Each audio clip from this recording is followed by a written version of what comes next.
हाथरस में हुए हादसे को 4 दिन हो चुके हैं, लेकिन हादसे को लेकर ना तो सियासत कम हुई है और ना ही नारायण साकार हरि उर्फ भोले बाबा को लेकर सस्पेंस कम हुआ है।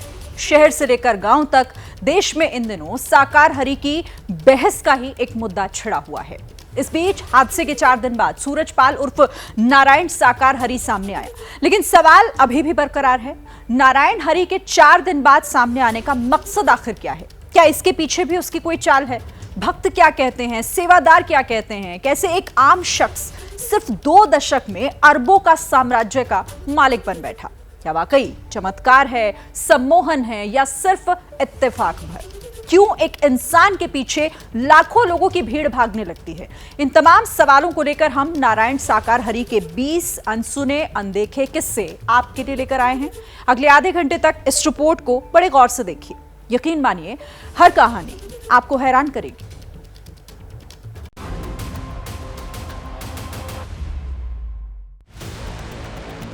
आगरा कैंट से बमुश्किल 5 किलोमीटर की दूरी पर एक मोहल्ला है, केदार नगर।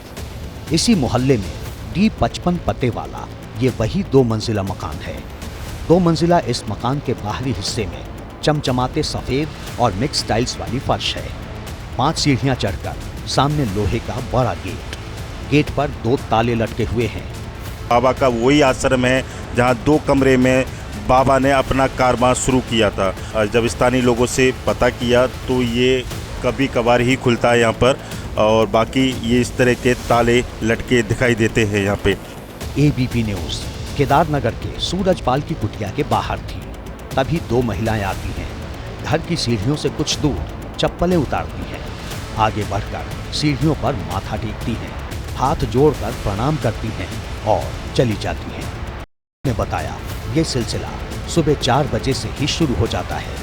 नमन लोग बाग यहाँ कर जाते हैं, सफाई करते हैं और 4 बजे से लेके मतलब रात में समझ लो 7 बजे तक आना चालू होता है। केदार नगर में सूरजपाल से जुड़ी ऐसी कई कहानियां हैं। इनमें 18 मार्च 2000 का किस्सा भी है। 24 साल पुरानी बात है। जगह थी आगरा का केदार नगर।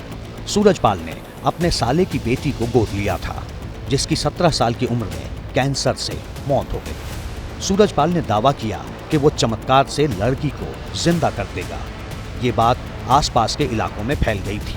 सैकड़ों लोगों की भीड़ ये चमत्कार देखने पहुंच गई। सूरजपाल लाश के पास चमत्कार का दावा करता रहा। आसपास लोग हाथ जोड़कर खड़े थे, लेकिन कोई चमत्कार नहीं हुआ। लड़की तो जिंदा नहीं हुई, उल्टा सूरजपाल को पुलिस ने पकड़ लिया। केस दर्ज हुआ और सूरजपाल को जेल जाना पड़ा।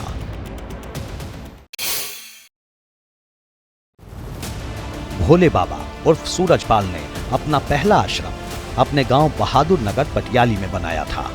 ये वही आश्रम है। साल 1999 में बना ये आश्रम इतना विशाल और बड़ा है कि इसमें हजारों भक्तों के रुकने और सत्संग में शामिल होने के इंतजाम हैं।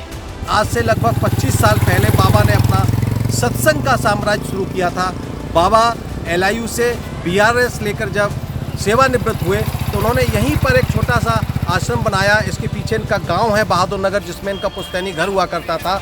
आश्रम करीब 50 बीघा में बना है। बाहर एक हरे रंग का हैंडपंप लगा है। नारायण साकार हरि दावा करता है कि हैंडपंप से चमत्कार होता है। हैंडपंप से अमृत निकलता है। कैंसर जैसी बीमारी तक ठीक हो जाती है। जो यहाँ आता है ये पानी पीता है वो सही हो जाता है। मैंने आज तक दवाई नहीं ली है 15-16 साल से। ठीक है, अपने नल का पानी पीते हैं और इससे ही नहा जाते हैं, बिल्कुल सही हो जाते हैं। नारायण साकार हरि के आश्रम के बाहर 6 हैंडपंप लाइन से लगे थे। लोग इन हैंडपंपों को पूजते थे। इन हैंडपंपों का पानी पीने के लिए लाइन लगती थी। वैसे हाथरस हादसे के बाद हैंडपंप उखाड़ने की तैयारी हो चुकी है। सूरजपाल का आश्रम किसी रहस्य लोक से कम नहीं है। बाहर बड़े बड़े कई बोर्ड लगे हैं जिन पर सख्त हिदायत लिखी गई है। सूरजपाल ने आश्रम और अपनी सुरक्षा के लिए हजारों की संख्या में सेवादारों की तैनाती कर रखी थी। नारायण साकार हरि के किसी भी आश्रम में कहीं पर कोई भी CCTV कैमरा नहीं लगा है। बाबा के इस गढ़ में बाबा के अपने नियम कायदे चलते हैं। यहाँ फोटो खींचना और वीडियो बनाना तो छोड़िए, कोई वीडियो कॉल भी नहीं कर सकता। ये बात भी बाकायदा नोटिस बोर्ड पर लिखी हुई है।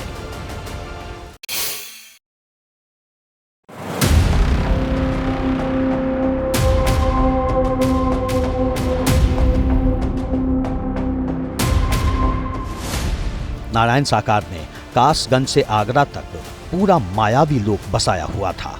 खुद को भगवान के बराबर होने का दावा करता था। सूट और टाई पहनकर सत्संग करता था। अक्सर अपने सत्संग में चश्मे लगाकर रखता था। इसके पीछे भी दिलचस्प किस्सा है। मसलन नीले रंग के चश्मे से बीमार लोगों को दिव्य दृष्टि डालकर ठीक करने का दावा करता था। हरे रंग के चश्मे से भूत प्रेत उतारने का दावा करता था। ब्राउन और काले चश्मे से जिंदगी की टेंशन दूर करने का दावा करता था। नारायण सरकार के भक्तों का मानना था कि बाबा अपनी आंखों से जब ये चश्मा उतारते थे तो उनकी दिव्य दृष्टि से लोग ठीक हो जाते थे। इसके लिए सेवादार बाकायदा पहले से ही मरीज चिन्हित करके आगे बिठा देते थे। सूरजपाल उर्फ भोले बाबा को लेकर पीलीभीत के श्री पंच दशनाम जूना अखाड़े के एक संत सत्यगिरी महाराज का दावा है कि 2011 में भोले बाबा ने अवधगिरी नाम के एक संत की इसलिए बंधक बनाकर पिटाई कर दी क्योंकि उन्होंने सूरजपाल के सत्संग में शंख बजा दिया था। ऐसा था, एक हमारे परिवार के एक संत थे अवधेश गिरी महाराज, 2011 में भोले बाबा का, तो वो भी साधु वहाँ पहुँच गए। जब वो आए थे तो उन्होंने कहा कि सत्संग कर रहे हो, वो भी पहुँच गया। उन्होंने एक दो बात कही होगी सत्संग में, मैं मौजूद नहीं था, पता चला तो उन्होंने उस बाबा के ऊपर हाथ छोड़ दिया, भोले बाबा ने स्वयं। सत्यगिरी महाराज के मुताबिक बात यही नहीं रुकी। सूरजपाल के समर्थकों ने पंडाल उखाड़ दिया, संतों के लिए अभद्र भाषा का इस्तेमाल किया था। सूरजपाल के फॉलोअर्स की संख्या लाखों में है, जो पश्चिमी उत्तर प्रदेश के कई जिलों के अलावा दिल्ली और उत्तराखंड तक फैले हुए हैं। सूरजपाल के भक्तों में ज्यादातर महिलाएं हैं। सूरजपाल के ढोंग ने कई परिवारों को भी उजाड़ दिया। इन्हीं में एक परिवार आगरा के नारायण सिंह का भी है, जो अस्पताल में भर्ती हैं। नारायण सिंह के मुताबिक उनकी इस हालत का जिम्मेदार भगोड़ा सूरजपाल ही है। मेरी पत्नी मुझे बहुत ही प्रताड़ित करती है, क्योंकि मैं उसे भोले बाबा के सत्संग में नहीं जाने देना चाहता, लेकिन वो मानी ही नहीं। तो मानी ही नहीं, तो उसने 1-2-3 बार कैसे बोल दिए कि मेरी गोली लगती है इसलिए कि मैं इसको अपने आदमी को आदमी नहीं मानूंगी। मेरा तो साकार ही है, वही मेरा पति परमेश्वर है। शिक्षक की नौकरी से रिटायर नारायण सिंह के मुताबिक उन्होंने अपनी पत्नी को समझाने की काफी कोशिश की, लेकिन ढोंगी सूरजपाल की संगत का खुमार इस कदर सिर चढ़ चुका था कि वो मानने को तैयार नहीं। बच्चों ने बहुत समझाया, वो भी बेचारे मृत्यु हो गए। फिर वो बच्चा भी लास्ट में यही कह गए पापा जी वो तो हो गई फाड़। नारायण सिंह बताते हैं कि सूरजपाल के प्रवचन सुनने से रोकने पर पत्नी झगड़ा करती है। इसी वजह से उनकी तबीयत बिगड़ी और अस्पताल में भर्ती होना पड़ा। ये तस्वीरें संभल की हैं और ये गमगीन माहौल पिंकी शर्मा के घर का, जो 2 जुलाई को हाथरस सत्संग सुनने गई थी, लेकिन भगदड़ के दौरान मौत हो गई। 2 बच्चों के सिर से मां का साया उठ चुका है, लेकिन पिंकी के परिवार के सिर से बाबा की भक्ति का भूत अभी तक नहीं उतरा। हम किसी को नहीं मानते मौत के जिम्मेदार, उनका तत्काल ले गया, उनकी तो सांस पूरी है। तो अब बाबा में आस्था आप लोगों की बरकरार है? बरकरार है हमारी, हम नहीं छोड़ेंगे। हाथ में सूरजपाल की तस्वीर और गले में सूरजपाल की तस्वीर वाला लॉकेट। 9 साल के इस मासूम के सिर से मां का साया उठ चुका है, लेकिन अब भी सूरजपाल की तस्वीर को गले से लगाए हुए है। मम्मी के साथ मैं था, पर मम्मी एकदम से गिर गई, फिर मेरे पैर पिच गए। मम्मी तो पिच गई आधी, फिर मैंने अपने आप निकला खुद आधा। पूरा परिवार सूरजपाल की अंधभक्ति में इस कदर डूब चुका है कि उसके खिलाफ एक शब्द सुनना नहीं चाहता, यहाँ तक कि बच्चों के बोलने पर डांटने लगते हैं। हर बीमारी को दूर करना, चमत्कार से मुर्दों में जान फूंक देना, सूरजपाल ऐसे अनगिनत दावे करता था। इन्हीं दावों पर भरोसा कर भोली भाली जनता सूरजपाल में साक्षात भगवान का रूप देखने लगती थी।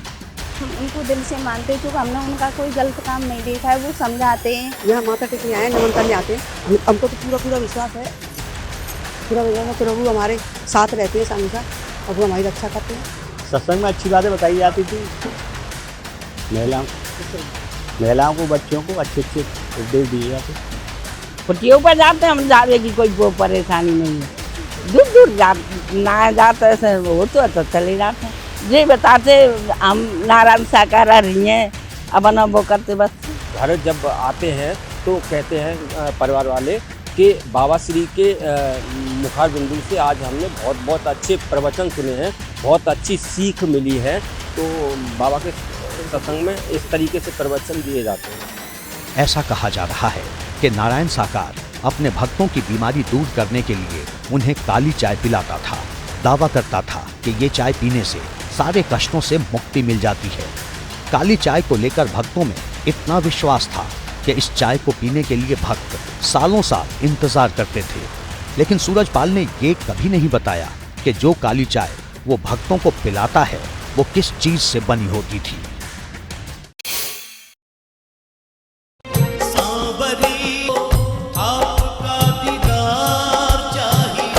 भजन के शब्दों को समझ नहीं पा रहे तो आनंद कहां से आएगा। बाबा नारायण साकार हरि को लेकर जितने मुंह उतनी कहानियां लोगों की जुबान पर है। कोई कहता है कि बाबा अपनी चमत्कारी आवाज से लाइलाज बीमारियां चुटकी बजाते ठीक कर देते हैं। कोई कहता है कि बाबा के चरणों की धूल ही तमाम कष्टों से निजात दिला देती है। लेकिन बाबा के सेवादार इससे भी 2 कदम आगे हैं। हम अगर सत्य कहें तो इसमें परमात्मा जो है नारायण साकार ही है, ब्रह्म है। हमारे अनुसार हम अपनी जो हमने देखा है, हमने जाना है, आज तक हमने जो परखा है उसके बारे में सत्य कह रहे हैं कि ये ब्रह्म है, नारायण साकार हरि है। सेवादारों के मुताबिक सूरजपाल बहुत चमत्कारी हैं।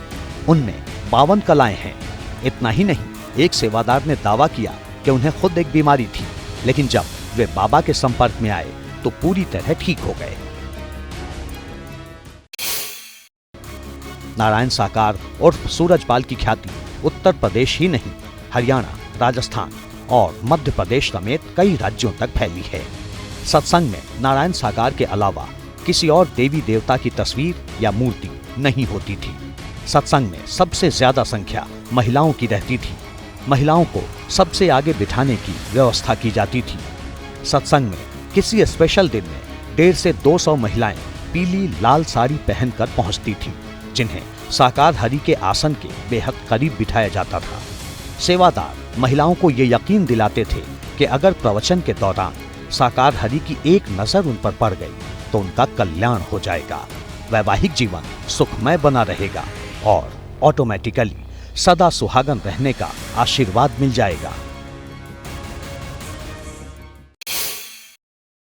नारायण साकार के ढोंग के साम्राज्य का सिस्टम भी अपना ही था। बताया जाता है कि सूरजपाल के हर गांव में 10 से 12 सेवादार हमेशा तैनात रहते थे, जिन्हें बाकायदा पहचान पत्र तक दिए जाते थे। ये सेवादार किसी भी इलाके में होने वाले सत्संग की जानकारी लोगों तक पहुंचाते थे। इसके अलावा लोगों को सत्संग वाली जगह तक लाने ले जाने के पूरे इंतजाम का जिम्मा भी इन्हीं सेवादारों का होता था। चरण रज के लिए मारामारी सूरजपाल के हर समागम का क्लाइमैक्स होता था। हर समागम में चरण रज के लिए भोले भाले भक्तों की भीड़ उमड़ती रही थी। कई बार तो सूरजपाल का काफिला जिस रास्ते से गुजरता, वहां से रज को माथे से लगाने के लिए भक्त दौड़ पड़ते, और तो और कई बार तो लेट ही जाते ताकि रज पूरे शरीर में लग जाए। महिलाएं आंचल या कपड़े में चरण रज भरकर ले जाती। नारायण साकार ने भोली भाली पब्लिक को अपने प्रपंच में फंसाने का कोई रास्ता नहीं छोड़ा था। खुद को नारायण साकार हरि का अनुयायी बताता है। दावा करता था कि उसे ईश्वर से सीधे उपदेश प्राप्त हुए।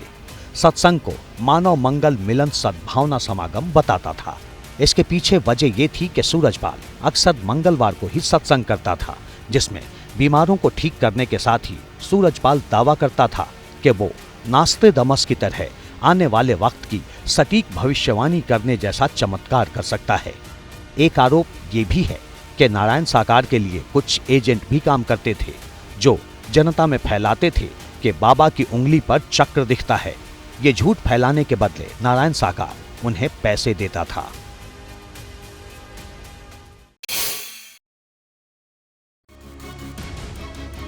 सूरजपाल सूट टाई पहनकर प्रवचन देता था। ज्यादातर सफेद लिबास में ही सत्संग होते। मंच पर हमेशा पत्नी भी मौजूद रहती थी। नारायण साकार को भक्त, परमात्मा या प्रभु जी कहते थे तो नारायण हरि की पत्नी को माता श्री कहकर संबोधित किया जाता। लेकिन मैनपुरी के रहने वाले नारायण हरि के भक्त रहे शख्स ने बड़ा और चौंकाने वाला दावा किया है। बाबा जी के भक्त मेरे पिताजी माताजी करीब 10 साल हो गई हैं। ये सत्संग में बिस्मा गए थे नारायण सागर हरि के में। ये वहाँ से गुम हो गए। हमने सत्संग सुना, वहाँ बैठे रहे। वहाँ हम लोगों ने बहुत प्रयास किया ढूंढने का, ये नहीं मिले। हमारे घर से 4-5 लोग गए। उन्होंने वहाँ के जो सेवादार थे, कमेटी वाले थे, उन्होंने बैठने नहीं दिया। राजेश कुमार के मुताबिक उनका परिवार भी नारायण साकार का भक्त था। सत्संग में शामिल होने उनके चाचा महावीर सिंह भी गए थे। हाथरस हादसे के बाद उनके चाचा की कोई खोज खबर नहीं है। जब नारायण हरि से मिलने की कोशिश की तो सेवादारों ने मारपीट की। ये तो ढोंगी है, पाखंडी है। वो तो अपनी माई को रखता है। अच्छा, उनके साथ जो रहती है वो कौन है? माई उसकी मामी है। फिलहाल राजेश के परिवार ने पुलिस में गुमशुदगी का केस तो दर्ज करवाया ही है। खुद पोस्टर लेकर अपने परिवार के बुजुर्ग की तलाश कर रहे हैं।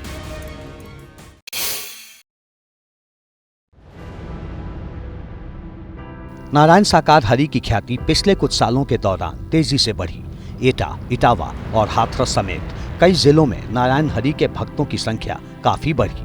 वैसे ये पहली बार नहीं जब भोले बाबा का किस्सा सरेआम हुआ हो। 3 साल पहले भी ऐसा ही हो चुका है। 7 दिसंबर 2021 को यूपी के फर्रुखाबाद में नारायण हरि का सत्संग था। तब देश में कोरोना की तीसरी लहर चल रही थी, जिस वजह से सार्वजनिक कार्यक्रमों में ज्यादा लोगों के आने की इजाजत नहीं थी। नारायण साकार हरि ने कार्यक्रम के लिए 50 लोगों की परमिशन ली थी, लेकिन सत्संग में 50,000 से ज्यादा लोगों की भीड़ पहुंच गई थी। ये कोरोना प्रोटोकॉल का सरासर उल्लंघन था। प्रशासन ने आयोजक के खिलाफ केस दर्ज करने का नोटिस भी जारी किया था, लेकिन बाद में नारायण साकार हरि के खिलाफ कोई कार्रवाई नहीं हुई।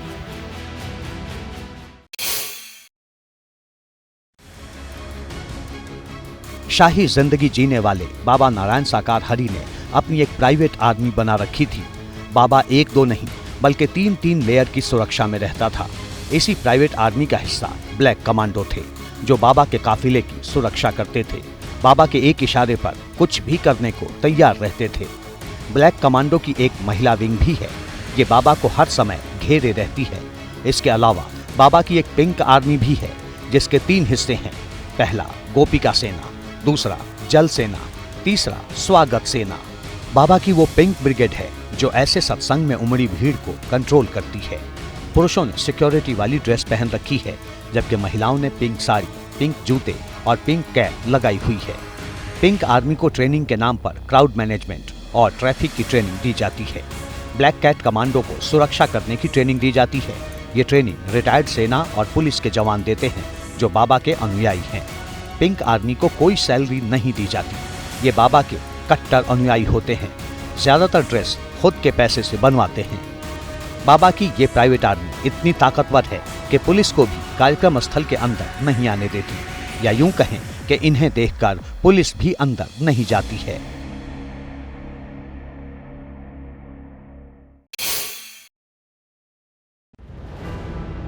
नारायण साकार ने फरेब की बुनियाद पर अपनी सल्तनत खड़ी की। सेवादारों ने नारायण साकार को इंसान नहीं बल्कि भगवान का रूप बताकर भोली भाली जनता को बरगलाया। लेकिन अब बाबा के ढोंग का भांडा फूट चुका है। पाखंडी नजर आ रहा है और क्या है। भ्रम में फंसे हुए हैं लोग। भ्रम है, कुछ नहीं है साहब। हम क्या मांग करेंगे? हमारी कौन सुनेगा? कोई नहीं सुनता। हमारे गरीब लोग हैं।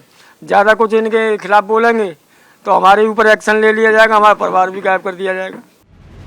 हाथरस के रहने वाले विनोद का परिवार भी नारायण साकार में भगवान का अवतार देखता था। दिन रात बाबा की भक्ति करता था। लेकिन हाथरस में हुए हादसे में विनोद के परिवार के 3 सदस्यों की जान चली गई। हमारी कोई आस्था नहीं, हम तो पहले से भी कोई आस्था नहीं थी हमारी। हमारी माँ जाती थी 5-7 साल से, उससे भी मना करते थे, लेकिन ज़्यादा कुछ कहते तो वो हमसे ही डांट फटकार मारती थी। मेरी माँ है, क्या कह सकते हैं उनके पास। सेवादारों के मुताबिक नारायण साकार हरि अपने सत्संगों में कहता था कि वो प्रलय ला सकता है। बाबा के ढोंग की वजह से कई परिवारों पर प्रलय टूट चुकी है। हाथ में बेटी की शादी का कार्ड लिए ये बीनू देवी हैं। अलीगढ़ की रहने वाली हैं। 2 जुलाई को बीनू देवी भी नारायण साकार हरि के सत्संग में शामिल होने हाथरस गई थी। परमात्मा को कार्ड देने गई थी। क्या परमात्मा मिले थे आपसे? ना, तब सेवा कर भाई को दे रहे। सेवा कर भाई को किस उम्मीद में दिया था? पहुंचा देते हैं, शादी तो कभी आते हैं इस तरह के कार्यक्रम में? ना, आते तो करने। बीनू देवी के मुताबिक उनकी बेटी की शादी होनी है। ये शादी का कार्ड देने ही वो सत्संग में गई थी। सत्संग में बेतहाशा भीड़ थी, लिहाजा नारायण हरि से तो मुलाकात नहीं हो पाई, लेकिन उन्होंने सेवादारों को कार्ड दे दिया।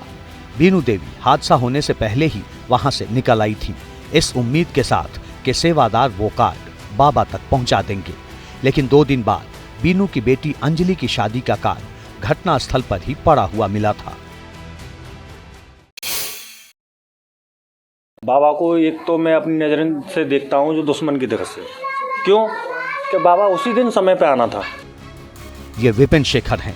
अलीगढ़ के रहने वाले विपिन का परिवार भी सूरजपाल उर्फ नारायण साकार का भक्त था, लेकिन हादसे के बाद बाबा से भरोसा उठ चुका है। विपिन ही नहीं, हाथरस में मौत की भगदड़ के बाद कई लोगों की आंखें खुल चुकी हैं। बाबा का FIR में नहीं थी तो उसकी जांच चल रही है। जांच के अनुसार शासन प्रशासन इनकी FIR बनाएगा।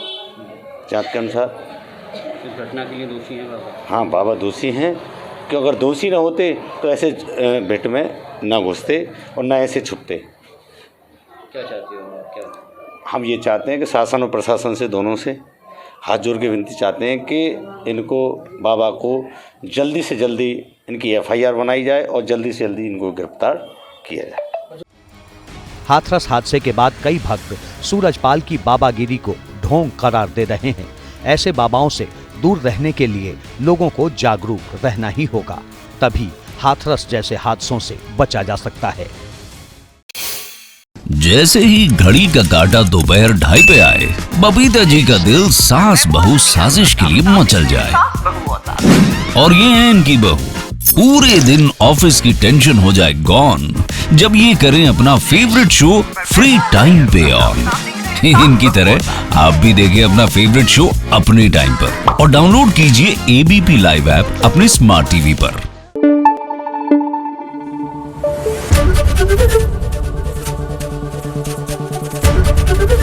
ABP न्यूज आपको रखे आगे।